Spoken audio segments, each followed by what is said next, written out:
Olá, meus irmãos, bem-vindos ao canal Ministério Palavra do Senhor. Vamos dar continuidade ao estudo da Bíblia, livro de Isaías, capítulo 17 e capítulo 21. Continua aquela série de profecia contra nações, né? Capítulo 17 fala: advertência contra Damasco. Damasco deixará de ser cidade e se tornará um monte de ruínas. Suas cidades serão abandonadas e entregues aos rebanhos que ali se deitarão, e ninguém os espantará. Ou seja, vai ser ocupado por outras coisas, né? Efraim deixará de ser uma fortaleza, Damasco uma realeza. E aí você vai estar vendo aqui que Efraim não vai ser mais fortaleza, tá? Aqui está se referindo ao reino do norte por causa do pacto contra Damasco, né? O pacto com Damasco contra a Síria. Efraim fez um pacto com Damasco contra a Síria, né? E vocês vão ver que o rei Tiglat-Pileser III conquistou Damasco e fez dela uma província, né, meu irmão? Naquele dia, a glória de Jacó se definhará e a gordura do seu corpo será consumida. Aqui você vai ver que o profeta mudou de atenção, mudou de rumo. De Damasco, saiu provavelmente para o reino do norte, né? Uma mudança que já estava prevista aqui, né? E essa associação do juízo contra Damasco e Israel se repete na ligação lá na frente do mesmo capítulo, tá? Será como quando um ceifeiro junta o trigo e colhe as espigas, quando os seus braços apanham os feixes de trigo no vale de Refaim. Vocês estão vendo aqui que é sempre esse sentido da coleta, de ceifar, no sentido de destruição, né? Naquele dia, suas cidades fortes que tinham sido abandonadas por causa dos israelitas serão como lugares entregues aos botes e ao mato. Tudo será desolação. Profecia terrível contra Damasco, né? E profetizando também contra o reino do norte, né? Pois vocês se esqueceram do Deus, do seu Salvador, e não se lembraram da rocha da fortaleza de vocês. Tudo isso porque o povo não seguiu os mandamentos de Deus e o povo se corrompeu. Idolatria, iniquidade, injustiça social.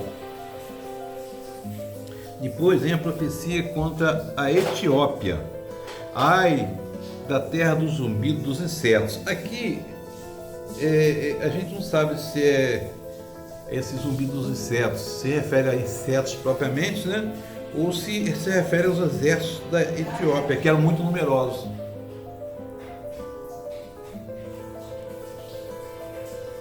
Ai da terra do zumbido dos insetos ao longo do rio da Etiópia, que manda emissários pelo mar em barcos de papiro sobre águas. Vão, ágeis mensageiros, a um povo alto de pele macia, a um povo temido pelos que estão perto e pelos que estão longe, nação agressiva e de fala estranha, cuja terra é dividida por reinos. Meu irmão, minha irmã, aqui você pode ver que pela descrição está falando dos povos da Etiópia e do Egito, que os semitas eram os semitas eram um povo baixo, de estatura baixa, né? E outra coisa, diferente dos semitas, os etíopes e os egípcios se mantinham barbeados, né? Todos vocês, habitantes do mundo, vocês que vivem na terra de quando a bandeira foi erguida sobre os montes, vocês verão quando a sua trombar, vocês a ouvirão.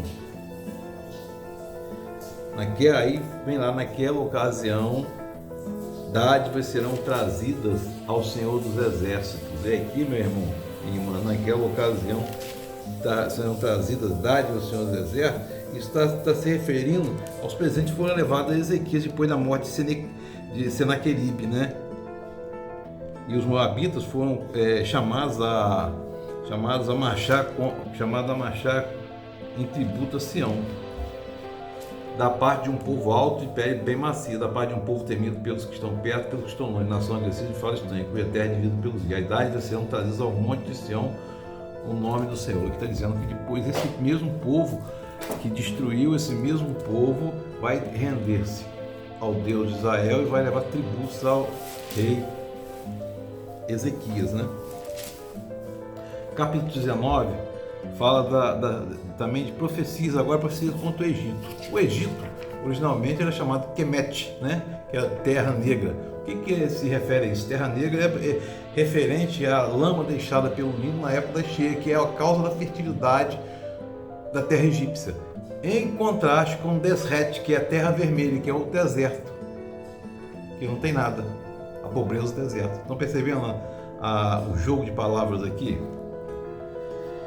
A advertência contra o Egito. Vejam, o Senhor cavalga numa nuvem veloz que vai para o Egito. Os rios do Egito tremem diante dele, os corações egípcios se derretem no íntimo. Incitarei egípcio contra egípcio, cada um lutará contra seu irmão, e seu vizinho lutará contra vizinho, cidade contra cidade. Vocês estão vendo aqui, vai provocar dissensão dentro do próprio Egito, né? Um tipo de guerra civil, né? As águas do rio vão secar-se.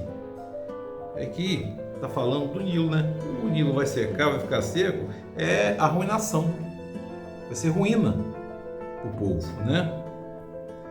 O Nilo ele tinha uma inundação anual que fornecia água, trazia nutrientes para o solo e tudo mais. Os carnais terão mau cheiro, lógico, a água está parada lá, vai secando, vai ter mau cheiro. Os riachos do Egito vão diminuir até secar-se. Os juncos e as canas murcharão.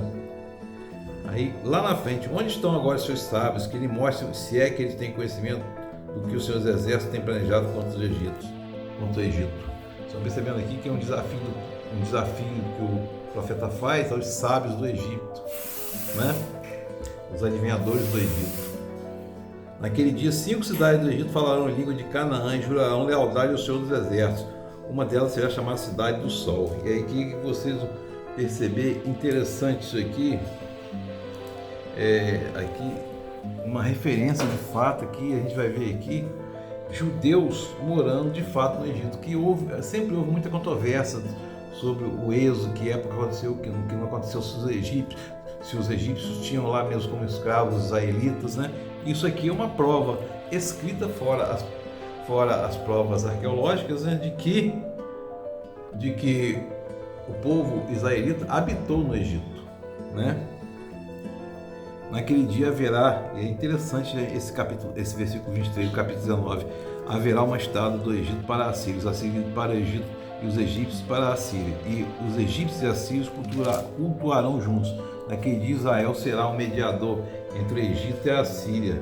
E aqui parece, meu irmão, minha irmã, que aqui está se falando da paz que o reino de Deus vindouro daria, né? O Israel sendo mediador, seria luz para as nações, porque levaria a palavra do Senhor, né? O Senhor dos Exércitos os abençoará, dizendo: bendito seja o Egito, meu povo, a Síria, obra de minhas mãos, Israel, minha herança. Vocês veem aqui que é vamos dizer que é uma profecia escatológica, né? Capítulo 20 fala também de uma profecia contra o Egito e a Etiópia. No ano em que o general enviado por Sargão, rei da Assíria, atacou Asdod e a conquistou, nessa mesma ocasião o Senhor falou por meio de Isaías, filho de Amós, e disse: tire os panos de saco do corpo e as sandálias dos pés. Ele obedeceu e passou a andar nu e descalço. Disse o Senhor: assim como meus servos aí andou nu e descalço durante 3 anos, como sinal de advertência contra o Egito e contra a Etiópia, assim também o rei da Assíria, para a vergonha do Egito, levará nus e descalços os prisioneiros egípcios, os exilados etíopes, jovens, velhos, com nádegas descobertas. Que profecia terrível, né, meu irmão? Contra esse povo aqui, né? E vocês falarão: vejam o que aconteceu com aquele em quem confiávamos, a quem recorreremos para ajudar e nos livrar do rei da Síria. E agora, como escaparemos? Essa pergunta lançada no final desse capítulo, né? E a gente tem que lembrar que está lá no capítulo anterior que Israel será mediador entre os conflitos das nações, né? E a gente tem que lembrar que a nação de Deus hoje é o povo da igreja, a igreja, né? E aí vem a profecia, capítulo 21, contra a Babilônia, advertência contra o deserto junto ao mar. Interessante isso aqui, um juízo, né, que viria transformando Babilônia em deserto e nunca mais se reergueu, como a gente sabe, né? Como um vendaval em redemoinhos que vai todo Negueb, o invasor vem do deserto, de uma terra pavorosa. Olha só, olha o que vocês estão vendo aqui, de uma terra pavorosa. Os elamitas, né, eram inimigos perpétuos da Assíria e da Babilônia. Vocês vão ver aqui que depois o exército persa sobre Ciro conquistou a Babilônia, né? E arrasou. O traidor, que visão terrível, hein? Fala assim, o traidor que fora traído, o saqueador saqueado, Elão vai à luta, Média fecha o cerco e põe o fim a todo o gemido que ela provocou. Está dizendo aqui, Deus batendo martelo, machado, encerrando a Babilônia, né? Diante disso, fiquei tomado de angústia e de dores como a de uma mulher em um trabalho de parto. Estou tão transtornado que não posso ouvir, tão atônito que não posso ver. Meu coração se estremece. Né, meu irmão? E nesse mesmo capítulo, meu irmão, que ainda fala assim: ah, meu povo malhado na ilha, eis que lhe conto o que ouvi. Ainda vem na frente a profecia contra Edom, né? Profecia contra Edom, e fala o seguinte, com advertência contra do mar.